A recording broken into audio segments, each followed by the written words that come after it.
Hi, good morning everyone. 미라클 모닝의 박재만 목사입니다. 오늘은 어제에 이어서 사무엘하 11장에서부터 12장까지 이야기를 해드리겠습니다.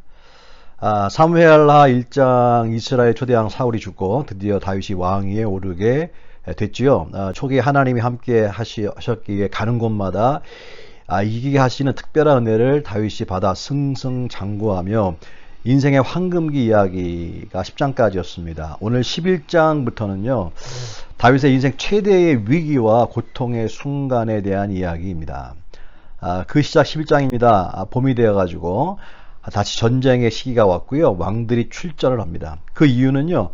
성을 점령하면 승리한 왕의 이름을 붙이기 때문에 그렇습니다. 하지만 다윗은 요압 장군과 부하들만 전쟁에 내보냅니다.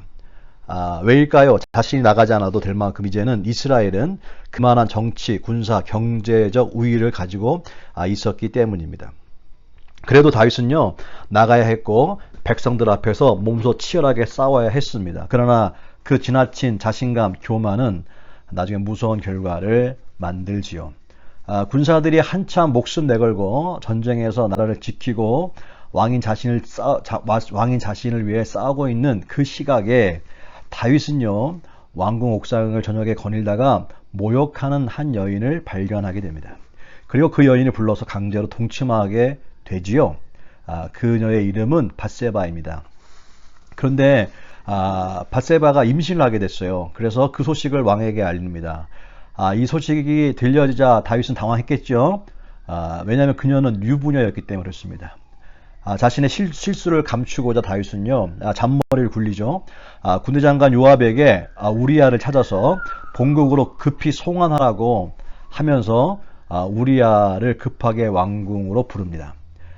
다윗은 아무 일도 없었던 것처럼 전쟁 상황을 묻고요, 격려하는 자상함을 보이면서 외로운 아내를 기쁘게 해주라고 특별 휴가 시간을 줍니다. 자신의 아기가 아닌 우리야의 아기라고 속이기 위해서이죠. 하지만 충성스러운 우리야는 지금 전쟁 중인데 자신만 집에 돌아갈 수 없다고, 쉴 수 없다고 왕궁에 머물며 이미 귀환해 있던 다른 군인들과 시간을 보냅니다. 다윗은 자신의 계획대로 되지 않자 더 큰 계략을 세우지요.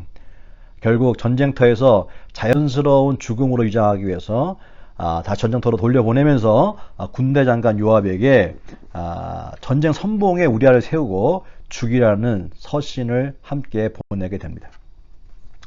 요압은 충신은 아니었던 것 같습니다. 다윗의 제2인자의 자리를 놓치고 싶지 않아서인지 그런 양아치나 할 수 있는 그런 법한 그런 다윗의 명령을 그대로 준행합니다. 그래서 전쟁의 선봉장으로 우리야를 세우고 혼자만 세워 죽이면 이상하니까 자연스러운 죽음을 위해서 무고하게 병사 몇 명을 함께 보내서 함께 죽게 만듭니다. 전쟁의 상황이 사람들이 많이 죽었기 때문에 이런 것들은 왕에게 보고가 돼야 하는 것이 정상이잖아요. 그런데 이 모든 비밀은 요압과 다윗만 알고 있는 상황이잖아요. 그러니까 이 전쟁 소식을 업데이트해서 보고해야 되는 상황인지라 요압이 전령에게 말합니다.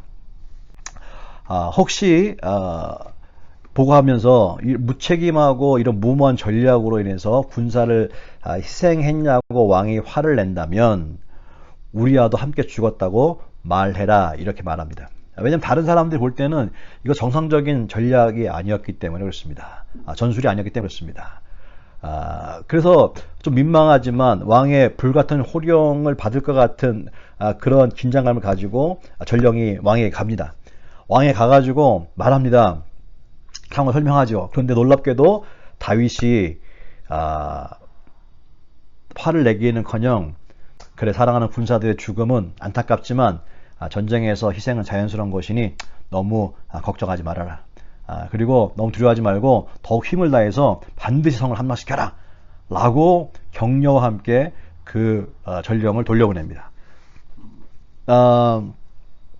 요압은 알고 있었던 것이죠. 우리야를 죽이는 것이 목적이니까 그것이 완성됐다는 것을 알려준 것입니다. 이렇게 해서 결국은 남편의 죽음을 알게 되죠. 누가? 밧세바가.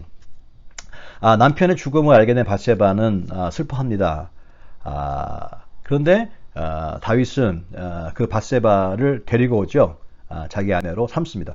겉으로 볼 때는 과부를 데려갔으니 얼마나 보기에 왕이 성군처럼 보이겠습니까? 자기를 위해서 충성스럽게 전쟁터에서 죽었던 병사의 아내, 홀로 사는 과부를 자기가 취함으로 그를 보장히 책임져 준다고 하는 것이 겉에 볼 때는 대단히 성군의 우선은 보이지만 백성들에게, 그러나 그 속에는 아주 무섭고 아주 악랄한 그런 음모가 숨겨져 있었던 것입니다. 자신의 죄를 덮기 위해서 충성스러운 부하를 살인 교사하고 누군가의 아들이고 누군가의 남편이었을 무고한 군인들을 죽게 만들었던 다윗, 이런 다윗의 모습이 사실은 낯섭니다. 법궤가 성으로 들어올 때 하나님 앞에서 춤을 추고 하나님 높이던 그가 정말 맞을까? 하나님과 다윗 둘만 주고받았던 아름다운 그 언약의 이야기 8장의 다윗의 모습이 정말 맞는가? 너무 다르게 느껴집니다. 11장 마지막 절은 다윗이 행한 그 일이 여호와 보기에 악하였더라라고 역사는 기록합니다. 다윗이 그러면 안 되었기 때문에 그렇습니다. 이게 사실 한 번은 아닙니다. 다윗은요, 유부녀를 취하는 장면이 순서적으로 이렇게 나와 있는데요. 사무엘상에 보면 먼저 나발의 아내 아비가일입니다. 남편이 죽자마자 미리 사실 그 전에 아비가일에게 바랍니다. 유부녀이죠. 근데 남편이 죽었다는 소식을 듣자마자 데려와 아내를 삼습니다. 그 다음은요, 이미 남편이 있어요. 라이사 남편이 있는 여자, 누굽니까? 미갈입니다. 남편이 벌써 살아있는데 불구하고 미갈을 데려오죠. 그래서 아내를 삼습니다. 두 번째죠. 오늘 11장의 내용은 뭡니까? 이번에는요, 더 악해집니다. 이는 살아있는 것 뿐만 아니라 살아있는 남편을 이제 죽입니다. 오히려 살해하고 밧세바를 데려옵니다. 사실 당시의 왕들은요, 그럴 수 있었습니다. 사실. 그지만 하나님의 사람 다윗은 그러면 안 되었던 것입니다. 그러기에 하나님이 다윗의 행위를 악하다 본 것입니다. 사실 한 번이 아니라 반복적인 죄가 누적되어 이런 행위를 했다는 것입니다. 12장에는요, 이 하나님이 선지자 나단을 보내서 다윗의 완전 범죄, 오직 자신과 요한만 알고 넘어갈 것 같은 이 완전 범죄를요, 폭로하며 책망하시는 장면이 12장입니다. 여기 하나님의 아픈 마음과 공의가 함께 담겨져 있는데요. 7절과 8절에 보면 내가 너를 이스라엘의 왕으로 세우기 위해서 사울의 손에서 건져도 주고 내가 주인으로 여겼던 사울에 누렸던 모든 부귀 영화를 다 내가 너한테 주고 이스라엘과 유다 모든 백성을 다 내게 맡겼는데 만약에 네가 부족한 것이 있다면, 그래서 구했다면 나는 너에게 다 해줄 수 있었을 텐데 어찌하여 내 말을 업신여기고 무엇이 부족해서 내 앞에서 그런 악을 행하였느냐, 이렇게 말씀하시죠. 그런 다음에 이로 인해서 너는 여호와의 원수로부터 크게 비방할 거리를 얻게 하였구나. 사단에게 틈을 줬다는 것이죠. 그리고 내가 그래서 불륜을 통해 얻은 그 아들은, 밧세바가 임신한 아이죠. 이 아들은 죽게 될 것이다. 이 말을 하고 전하고 나단은 돌아갑니다. 그 이후에 시간이 지나서 밧세바가 애를 낳죠. 해산을 하게 됩니다. 그런데 아이가 매우 약했어요. 그래서 병이 들어 죽어갑니다. 이게 우연이 아니죠. 하나님 하신 것입니다.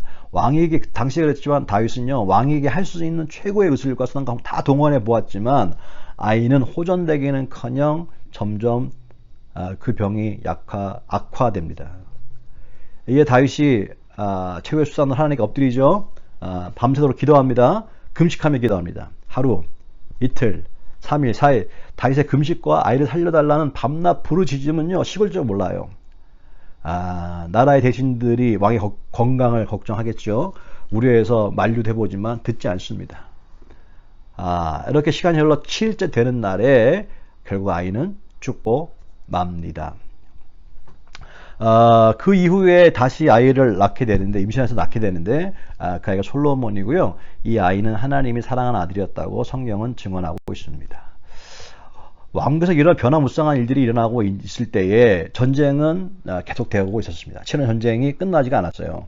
그렇지만 그 전쟁도 점점 마무리되어 가고 있는 상황이었습니다. 결국 요압이 이끈 이스라엘이 암몬과 라빠 성까지 점령하게 됩니다. 이때 바로 승리 바로 이전에 요압이요 왕 다윗에게 전령을 보냅니다. 왕이시여 다 이겨놓았습니다. 이제 전 마무리만 남았습니다. 그런데 마무리는 왕이 하셔야 합니다. 왜냐하면 혹시라도 내가 들어가 완성을 하게 되어지면 성읍 이름이 제 이름이 될까 두렵습니다. 라고 얘기합니다. 와우. 다윗에게 분명 요압은요, 충신이었어요. 정말 확실한 오른팔이죠. 그리하여 다윗이 라빠로 가서 전쟁을 마무리하죠. 그러나 전쟁에서 이렇게 승리했는지 모르지만 죄로 얼룩진 승리였고요. 무고한 희생이 있었던 부끄러운 그런 승리였습니다. 여기까지가 12장입니다. 오늘 나는 나의 실수나 허물을 덮기 위해서 거짓말 누군가를 속이거나 희생시킨 부끄러운 승리를 하고 있지는 않는지 라는 생각을 읽으면서 하게 됐습니다. 멈춰야 합니다.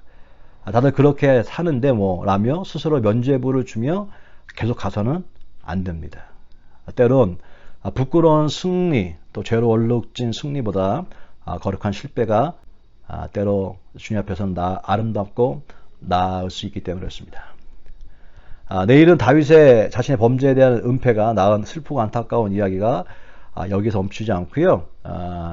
더 아프게 다윗의 마음의 대못을 박는 그런 가정사 이야기가 나옵니다. 내일 뵙겠습니다. 오늘도 감사합니다.